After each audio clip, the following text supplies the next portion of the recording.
Bueno, hoy vamos a meternos de lleno en un libro que es un verdadero clásico de la formación. Un librazo. El joven de carácter, de Monseñor Tihamer Toz. Nos basamos en la edición de IB Press. Y es que, ya de entrada, el prólogo te lanza una frase que te deja pensando, ¿eh? Sí, La juventud no ha nacido para el placer, sino para el heroísmo. Es una afirmación muy potente, casi a contracorriente de todo lo que se oye hoy. Vamos a ver qué hay detrás de esto. es que es una declaración de guerra a la mediocridad desde la primera página. Y para entenderla, es vital saber a qué se refiere Toz con carácter. Claro, no es lo que entendemos normalmente. No, no es el temperamento, si uno es más o menos simpático, no. El libro lo define como fuerza y elevación de ánimo, firmeza, energía. O sea, es algo que se construye. Ajá. De hecho, el texto tiene una estructura muy clara, casi como un manual de instrucciones. Primero nos dice qué es un joven de carácter, luego identifica los enemigos, los obstáculos, y finalmente, pues nos da las armas para conseguirlo. Si te parece, podemos seguir ese mismo mapa.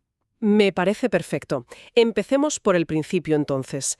¿Qué es para este libro una persona de carácter?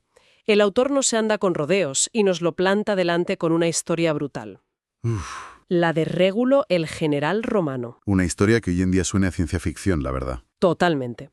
Para quien no la conozca, a ver, Régulo es prisionero en Cartago. Los cartagineses lo envían a Roma para negociar la paz. Pero con una condición. Claro, le hacen jurar que si la negociación no sale como ellos quieren, volverá a Cartago para ser ejecutado. Llega a Roma y, bueno, todo el mundo espera que defienda la paz para salvarse. Lo lógico. Pero él, convencido de que esa paz debilitaría a Roma, se planta ante el Senado y defiende con toda su alma continuar la guerra. Sabe que está firmando su propia sentencia de muerte. Y lo fascinante es su razonamiento cuando le ruegan que se quede, que un juramento hecho bajo coacción no tiene valor. Él contesta algo que es el corazón del libro. Dilo, dilo. Quiero conservar en su pureza el carácter romano. He jurado volver. Cumpliré mi deber. Y vuelve. Vuelve a una muerte horrible. Es tremendo. Es la definición en vivo y en directo. O sea, una persona con unos principios que consideran superiores a su propia vida y que no los negocia. Por nada. Exacto. Pero claro, esto plantea una pregunta incómoda. ¿Hemos perdido por completo esa concepción del honor? ¿O es que nuestro mundo es tan complejo que ya no caben? Que ya no caben estos orfalotos. Es una pregunta clave, claro. El libro diría que no es una cuestión de épocas, sino de voluntad. Ah, Y aquí introduce una idea que es fundamental. El carácter no se hereda, no viene con el apellido. Es fruto de lo que llama la autoeducación. Una lucha personal. una lucha. Sí. Cita a San Agustín con una frase que es puro fuego. Homines sunt voluntates. Los hombres son sus voluntades. ¿Eso es? El valor de una persona es el valor de su voluntad. No es lo que tienes, ni tu talento, ni tu inteligencia. Es lo que quieres, la firmeza de tu querer. Vales lo que vale tu voluntad. Me gusta eso. Suena a que te pone toda la responsabilidad encima. Exacto. Y para que se entienda bien, Toth usa una imagen potentísima.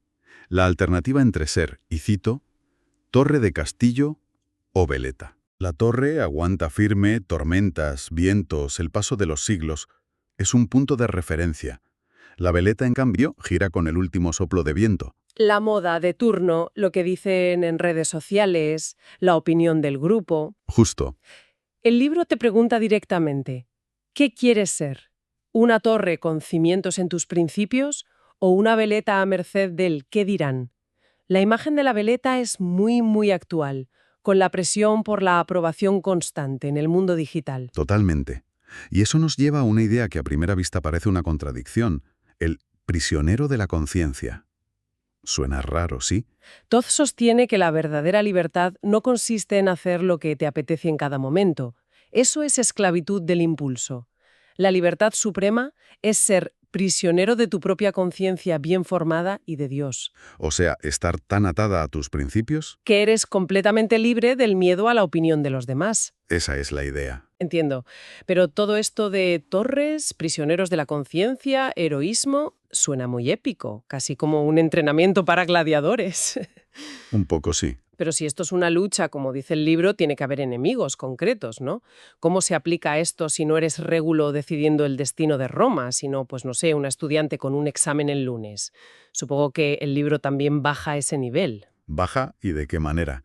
De hecho, argumenta que las grandes batallas se pierden o se ganan en las pequeñas escaramuzas del día a día. Y los enemigos que describe son dolorosamente familiares. A ver. El primero, la pereza. La llama la enfermedad de la voluntad que se manifiesta en el amor al descanso. Y su mejor aliada es la excusa. La excusa, claro. El autor la resume en una frase que todos hemos usado. Me dolía la cabeza. Un clásico atemporal. Esa excusa ha salvado, o más bien condenado, a generaciones de estudiantes. Otro gran enemigo, la inconstancia. El libro pone el ejemplo del joven que empieza con entusiasmo a estudiar francés, a la semana siguiente lo deja por la filatelia, 2 semanas después se apunta a un equipo de remo, y al final...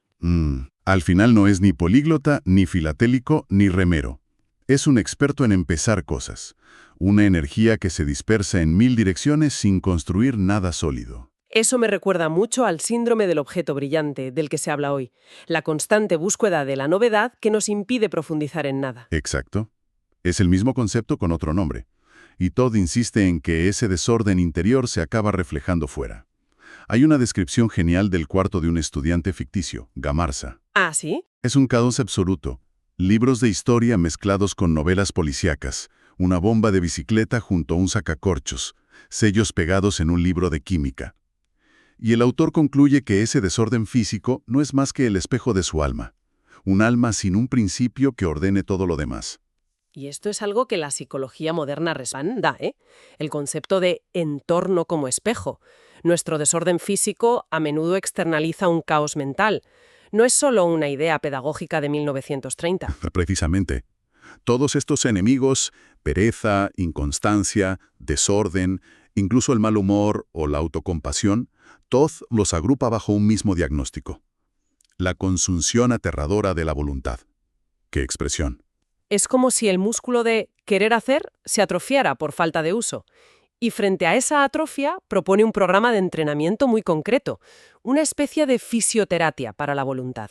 Ajá. Lo resume en una triple fórmula latina. Sí, la he visto.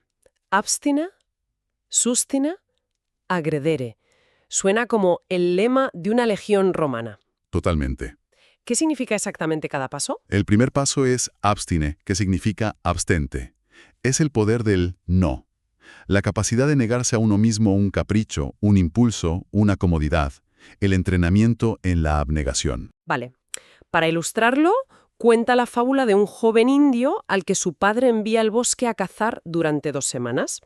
Le da su mejor arco y flechas, pero con una condición.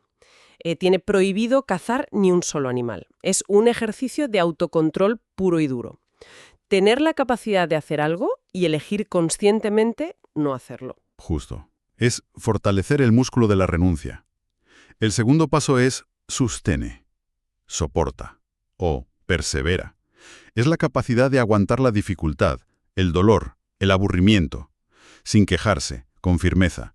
Y el ejemplo que pone es una pasada, Demóstenes. El tipo lo tenía todo en contra para ser orador, era tartamudo, tenía poca voz, un tic nervioso en el hombro, casi nada. Es el ejemplo perfecto de que la voluntad puede reescribir el destino que teóricamente te ha tocado. Y el tercer pilar es agredere, acomete, actúa. Porque el carácter no es solo resistir y aguantar, no es una virtud pasiva, también es acción. Es también la energía para empezar, para tomar la iniciativa, para actuar con vigor. No basta con no hacer el mal, hay que lanzarse a hacer el bien. Estos 3 pasos, dice el libro, forman un círculo virtuoso que resume en una famosa cadena de causalidad. Ah, sí, la he leído. Siembra un pensamiento y segarás el deseo. Siembra un deseo y recogerás la acción. Siembra la acción y recogerás la costumbre. Siembra la costumbre y recogerás el carácter. Siembra el carácter y tendrás por mies tu propia suerte. Es impresionante cómo lo hila todo, desde algo tan etéreo como un pensamiento hasta algo tan sólido como el destino. Es que para Todd, el carácter no es una cosa, es un proceso. El resultado de miles de pequeñas decisiones acumuladas. Y eso nos lleva directamente al campo de batalla donde, según él, se decide todo. La vida cotidiana, lo que él llama la tiranía de las pequeñeces. Exacto. Argumenta que es inútil hacer grandes propósitos heroicos si luego fallamos en los detalles más mundanos. Y el primer detalle en el que se fija es la puntualidad. Confieso que a mí lo de la puntualidad llevada al extremo me da un poco de ansiedad. El libro cita al almirante Nelson, que decía que su éxito se debía hacerlo todo un cuarto de hora antes. Sí, Un cuarto de hora antes, siempre. Es un ideal muy exigente, ¿no? lo es. Pero creo que el punto de fondo es brillante. No se trata tanto del reloj como de la mentalidad. Ser puntual para Todd es una declaración de que eres dueño de tu tiempo y respetas el de los demás. Claro. La impuntualidad es una forma de desorden, una señal de que las circunstancias te dominan a ti y no al revés. La excusa del «el reloj iba atrasado» es para él una confesión de incompetencia. Entendido el punto. Se trata de dominar tu tiempo, no de que el tiempo te domine a ti. Eso es. Vale, otro de esos pequeños campos de batalla. La honestidad, la mentira. El libro es durísimo con esto, implacable. Analiza por qué mienten los jóvenes, ¿no? Por miedo, por vanidad, por envidia, por cobardía, y concluye que, sea cual sea el motivo, mentir es siempre un mal negocio. Siempre.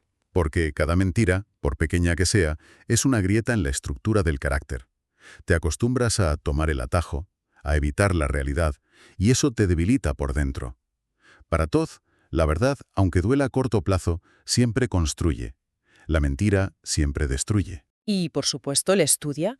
Ahí usa la fábula de la liebre y la tortuga para defender que el trabajo constante y metódico vence al talento perezoso. Sí, Y pone ejemplos que son para quitarse el sombrero. sí, recuerda que Tiziano tardó 7 años en pintar La Última Cena. 7 años. O que Virgilio dedicó 20 años a escribir La Eneida. Nos hemos acostumbrado a la inmediatez, a querer resultados para ayer. Este libro es un recordatorio de que las grandes obras, incluida la de forjar el propio carácter, son maratones, no sprints. La idea de fondo aquí es que, si quieres ser capaz de gobernar una ciudad, primero tienes que aprender a gobernar tu habitación. El dominio de lo pequeño te capacita para lo grande. Has dado en el clavo. San Agustín lo expresó de forma insuperable. Quod minimum est, sed in minimo fidel esse maximum est. Lo pequeño es pequeño, pero ser fiel en lo pequeño es cosa grande. Esa es la clave. Ser fiable en los detalles, cumplir tu palabra en lo mínimo, acabar lo que empiezas aunque sea insignificante. Esa es la verdadera marca de un carácter sólido. Bala. Y para conseguir esa fidelidad en lo pequeño, el libro propone una herramienta muy práctica, casi un ejercicio diario. El autoexamen. El autoexamen. Sí, y es fascinante ver que esta práctica no es un invento cristiano. Todd recuerda que ya la recomendaban filósofos paganos como Séneca o Pitágoras, Vaya. y que luego fue perfeccionada por hombres como Benjamin Franklin. Es una técnica universal de automejora. Consiste simplemente en dedicar unos minutos cada noche, antes de dormir, a revisar el día con honestidad. Exactamente. El libro usa una metáfora muy gráfica. Es como encender una luz en los rincones oscuros del alma, para que no crezcan hongos venenosos y sabandijas. ¡Qué imagen! Y propone una pregunta guía muy directa, tomada de los vigilantes de los barcos. ¿All right? ¿Está todo en orden? Está todo en orden. ¿Qué he hecho bien? ¿En qué he fallado? ¿Qué he dejado de hacer por pereza o miedo? Y a partir de ese diagnóstico, sacar un propósito concreto y pequeño para el día siguiente. No se trata de atormentarse, sino de ajustar el rumbo día a día. Es una especie de sistema de mejora continua personal. Hoy lo llamaríamos feedback loop o algo así. Sin duda. Es un mecanismo para no vivir en piloto automático, para ser el protagonista consciente de tu propia vida. Muy bien, pues si tuviéramos que resumir la esencia de este libro en pocas palabras, diríamos que el carácter, según T. Hammer Todd, no es un don, es una decisión. Una decisión. Una decisión que se renueva cada día y que se ejecuta en las pequeñas batallas de la puntualidad, la honestidad y la perseverancia. Es un ideal de autodominio y firmeza que te llama a ser la escultora de tu propia alma. Esa es la idea. Y el libro no te despide con un final feliz, sino con una advertencia muy seria, casi un cuento de terror existencial. Ah, ¿sí? Una escena titulada Triste noche de Año Nuevo. Cuéntala, porque es potentísima para cerrar. Imagina a un anciano, en su última Nochevieja, mirando por la ventana el cementerio cubierto de nieve, y en lugar de sentir la paz de una vida plena, siente una angustia terrible. Como en una película, todos los momentos en los que tuvo ante sí dos caminos. El camino fácil, el del placer, la comodidad, la mentirijilla, y el camino difícil, el del deber, el del sacrificio, el del carácter.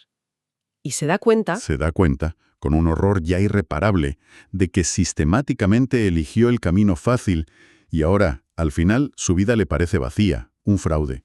Se lamenta amargamente de no haber escogido el heroísmo cuando tuvo la oportunidad. Y ya es tarde. Te deja helada. Es un final durísimo. Lo es. Y creo que esa es la reflexión final que el libro quiere provocar. A diferencia de ese anciano, para quien lo lee, la vida aún está por escribir. Claro. Y el texto te obliga a plantearte la pregunta más importante de todas. No es qué carrera vas a estudiar, ni dónde vas a vivir, ni cuánto dinero vas a ganar.